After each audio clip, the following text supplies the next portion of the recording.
Dans cette vidéo, nous allons nous intéresser aux réactions de neutralisation entre un acide ternaire et une base hydroxydée. Cette réaction de neutralisation a pour formule générale HXO plus MOH, flèche MXO plus H2O. Autrement dit, un acide ternaire qui réagit avec une base hydroxydée donnera toujours comme produit un sel ternaire plus de l'eau. Passons au premier exercice par rapport à ces notions. Eh bien ici, nous voyons qu'on a H2SO4 qui va réagir avec KOH et on nous demande de trouver ce que cela va produire.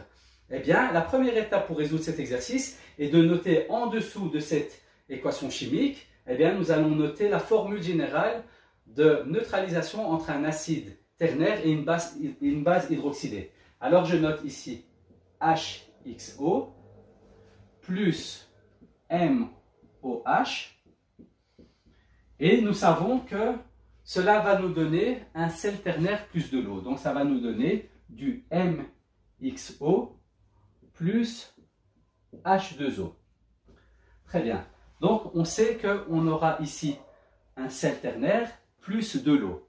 La deuxième étape de notre exercice est de noter au-dessus du sel ternaire de quel sel s'agit-il.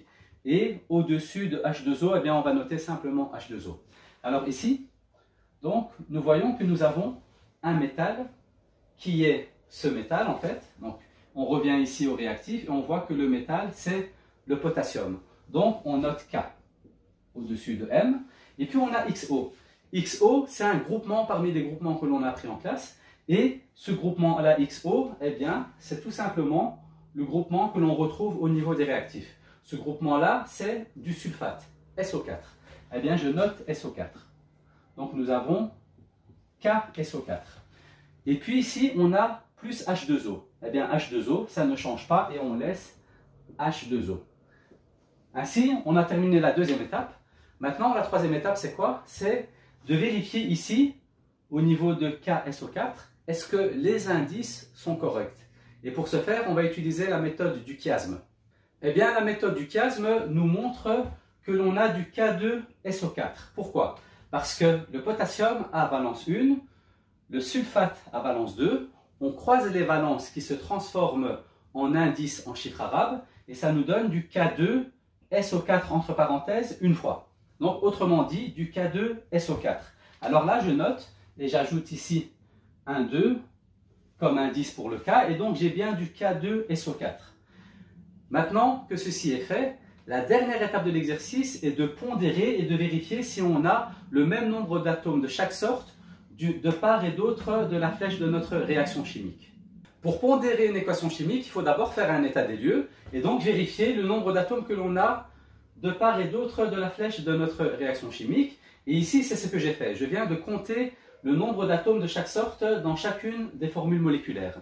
Ici, on va d'abord commencer par pondérer les métaux, ensuite les non-métaux, ensuite les hydrogènes et pour terminer les oxygènes. Alors le métal qui est ici dans mon équation chimique, c'est le potassium. Je vois au niveau des réactifs que j'ai un potassium, au niveau des produits, je vois que j'en ai 2. Donc je vais mettre 2 comme coefficient devant KOH et de ce fait, je me retrouve avec 2 potassium, 2 oxygènes et 2 hydrogènes. Et du coup, j'ai pondéré mes potassiums. Ensuite, on va vérifier les non-métaux. Les non-métaux ici, c'est le soufre. Donc j'ai du soufre ici et là. Donc j'ai un atome de soufre et un atome de soufre, donc c'est déjà pondéré.